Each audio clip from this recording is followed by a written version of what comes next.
Hey everybody, my name is Tommy Saunders and I'm going to be helping you guys with an instructional video on how to replace a Polyarc. So I've got in my hand the new Polyarc and we've got a used Polyarc on here that we're going to swap out. So in general, I like to think of things in 5 points of connection with the Polyarc. We have 2 supply lines here which are swage lock connections we'll do on top of the GC.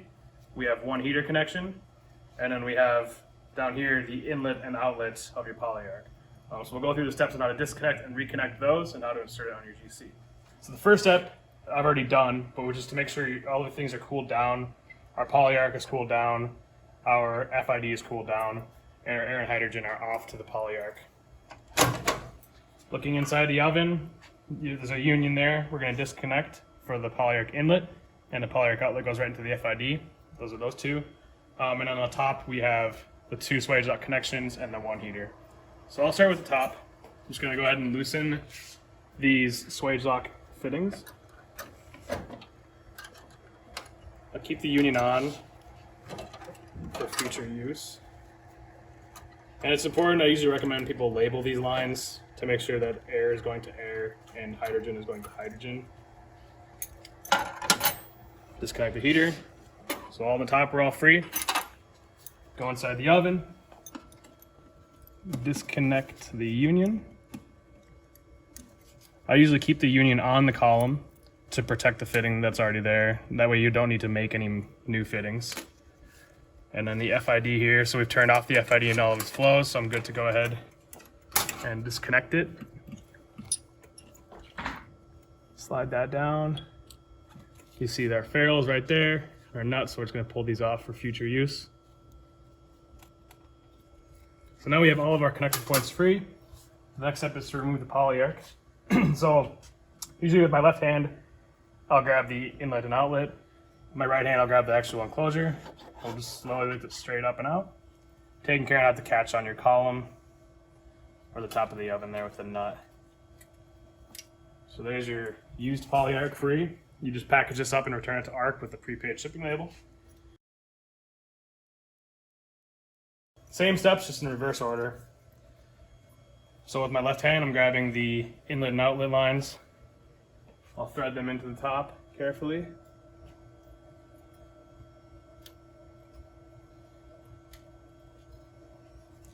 Can find them in here and catch them. It's important to not let anything kink or grab, so just keep everything smooth. Take your time with this part.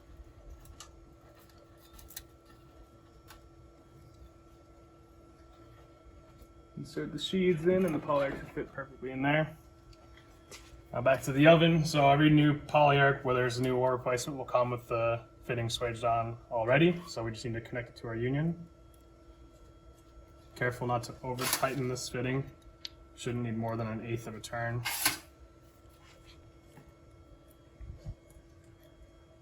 Snug it up. Just gonna hang that there for now. Now for our outlet, we just need to put the graphite ferrule back on, which will include trimming to prevent any graphite that's sloughed off to get into our system. So I've got my graphite ferrule on. Trimming metal lines is pretty easy. You're just going to saw it a few times with your scribe, and it should snap off really easily like that. Thread it into the FID. And you saw it went up there pretty far up into the FID jet. I finger tighten it and I pull back the tubing about 1 millimeter or so, and then finish it off with the wrench. Not going too tight because it's graphite. On top of the oven, we need to connect our air and hydrogen and our heater. So I'll start with hydrogen. They're labeled here on top of the Polyarc, air and hydrogen. And I happen to have my hydrogen labeled here, so I know that's that. So I'm just going to put a bend in this tube.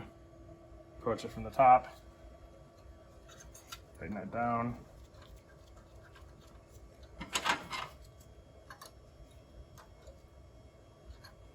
Same with air, give it a bend.